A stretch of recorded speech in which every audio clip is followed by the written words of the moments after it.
Hi, you're listening to the Syntalks podcast, created and produced by the International Genetically Engineered Machine team, or iGEM for short, at the University of Toronto, where we conduct interviews with experts in the field of synthetic biology and its various uses. My name is Arjun Kaul. I'm an undergraduate student at the University of Toronto, going into my fourth year, majoring in neuroscience and cell and molecular biology, and minoring in English. I'm also a member of the Policy and Practices branch of the University of Toronto's iGEM team. In the last few episodes, you listened to our conversations with three experts who conduct their research in the field of medicine, as it relates to synthetic biology. In the upcoming two episodes, you'll be listening to experts who research the ways that synthetic biology can affect our environmental impact. In this episode, we'll be talking to Patrick Diep, a Masters student at the University of Toronto. His research focuses on solving pollution problems by creating bacteria with the ability to break down harmful industrial chemical runoff. Welcome, Patrick. We're glad to have you on our podcast. Hello. So, our first question, in the simplest terms, what's your research about? So, I'm very interested in understanding how you can use microbes, either naturally or genetically engineered, in applications that currently are not biologically driven. So, a common example is using microbes to produce chemical byproducts that are actually useful for industry. But what I'm interested in is the mining sector, where we see a lot of use of smelting and hydrometallurgy, which uses acid, where nowadays what we're seeing more of is using bacteria to produce the acid for hydrometallurgy. So for example, in the mining of gold and copper, we see that people are using acidophiles that are able to produce the sulfuric acid, which helps leach out the gold and the copper. And so what I'm particularly interested in is kind of treating the wastewater that's produced from these mines. And we can use natural organisms to do this kind of like bioremediation of the wastewater. But it turns out that it's already been done in the past. And in terms of its industrial applications, it's not as fully developed as other technologies that currently exist to clean wastewater. And so in the year I've been doing my master's, I've been learning more about what's being done to use bacteria or other microorganisms for bioremediation of wastewater. And what I've noticed is that there's a problem where people aren't using a particular mechanism that bacteria can use to absorb and accumulate heavy metals. And so in mining wastewater, one of the big contaminants is obviously heavy metals.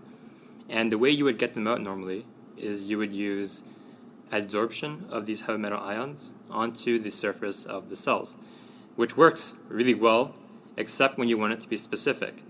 And so what I'm trying to do is understanding how to use proteins that are able to capture these heavy metals as kind of a method to bioremediate the wastewater, but also extract the metal from the wastewater so that you can reuse it afterwards.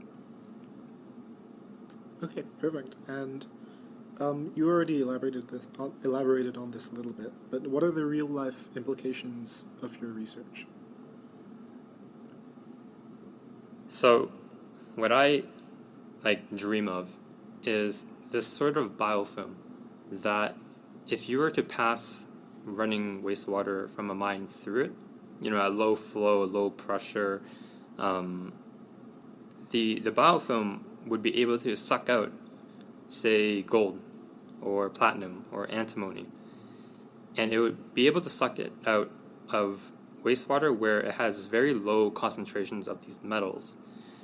And this is important because these kinds of precious metals and critical metals in the future are going to be very strategic in terms of how the government gets it, just because these metals play such a big role in the technology of the future. And so there's going to be a demand for cheaper ways to get these metals out of these secondary sources. Wastewater is an example of one secondary source. Electronic boards is another example that's been seeing a lot of work in Germany, for example.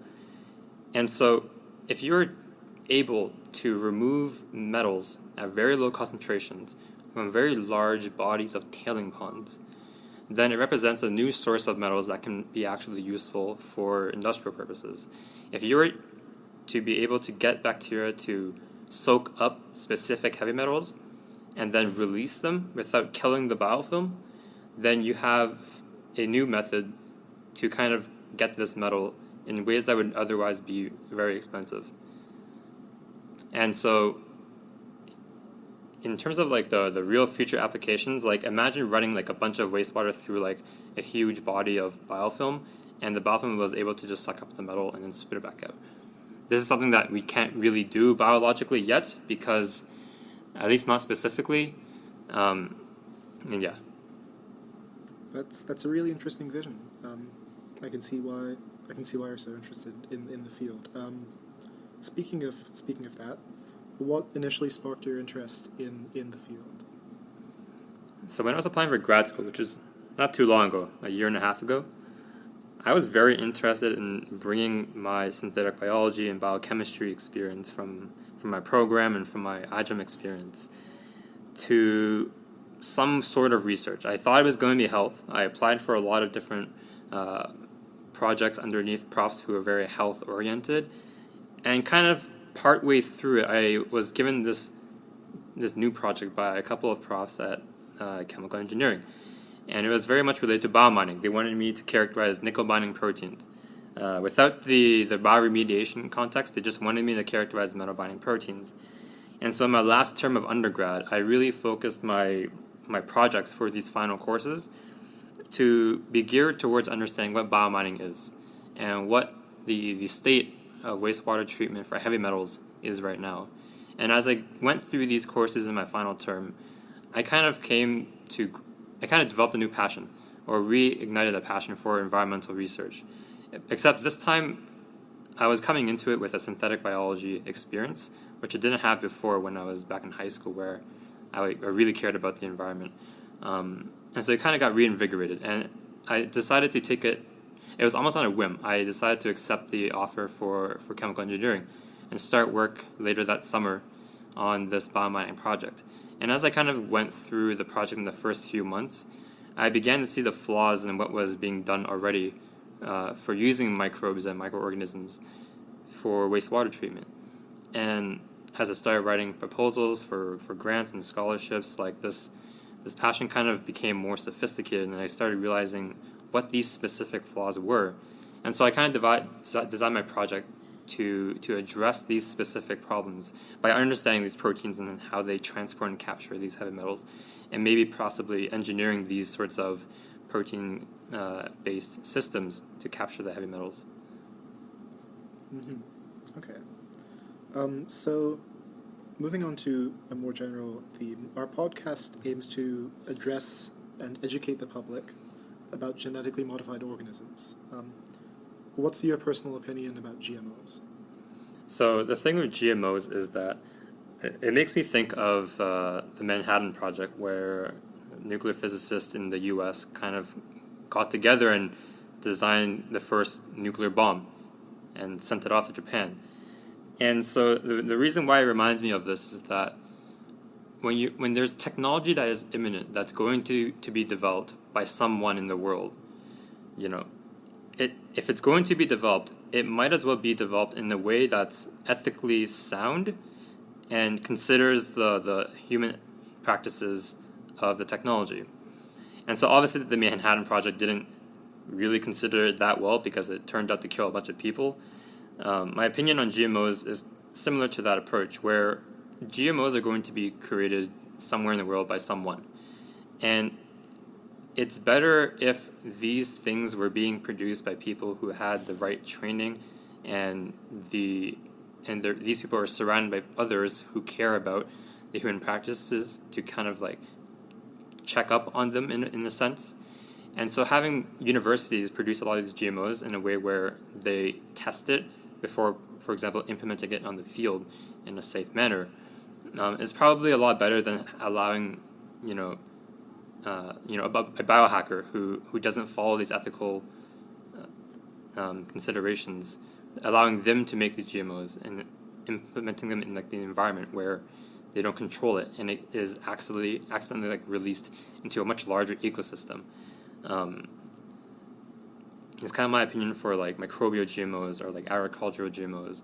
If you're going to develop, at least do it in a safe way, in a safe place, and be the forefront of that kind of research, as opposed to kind of like completely shutting it down and then allowing other people to do it in an unsafe manner.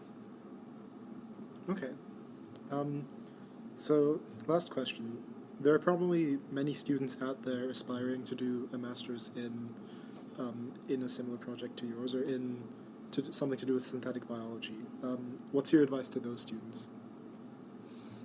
So for myself, I'm doing a master's right now. I entered into the master's program, and I'm doing my bypass examination this September in a few months to kind of get into the PhD stream instead of the master's. I wanted to continue this project like forward much more, and so when I was applying to grad school, I honestly thought I was able to plan out every step. When I started applying for grad school back in like the January period, I was very strongly leaning towards the health-based research, largely because I thought that was the best place to be. And what's important when you're applying to grad school or when you're about to make a big decision in your life regarding your education is to be flexible in the options and opportunities that kind of just pop up. Because I didn't think that taking my synthetic biology or biochemistry experience to environmental research was really going to make a big impact. But sometimes there are other things you need to consider that gear you towards the right direction. So when I was given this very different environmentally related project, it took some time to open myself up to it, but I knew that I needed to open myself up to it to really gauge the potential of it. And in doing that, I realized that this area of research was, to me, a much better investment of my next 4 to 5 years, largely because this intersection of synthetic biology with mining is largely untouched. And it's a risk, but I'm more of a risk taker. So I decided to go down this path instead. And even as I speak right now, the research I'm doing and the papers I'm trying to write, it's all a risk in the sense that I don't know whether I'll get a job out of this, for example, or if this area of research is going to be like a very hot field in the future. But again, as I'm going through this project right now, I'm beginning to see the actual importance of all this, largely because this demand in heavy metals, specifically the critical and the precious ones, is going to increase in the future. And for there to be more methods to extract these sorts of metals is a promising path to be in, I think, at least, in this current point in time in my life. That's it for our conversation with Patrick. Make sure to check us out on other social media platforms, Facebook, Instagram, and Twitter. Stay tuned for our next episode, where we'll be discussing a more policy-based approach to the regulation and use of synthetic biology.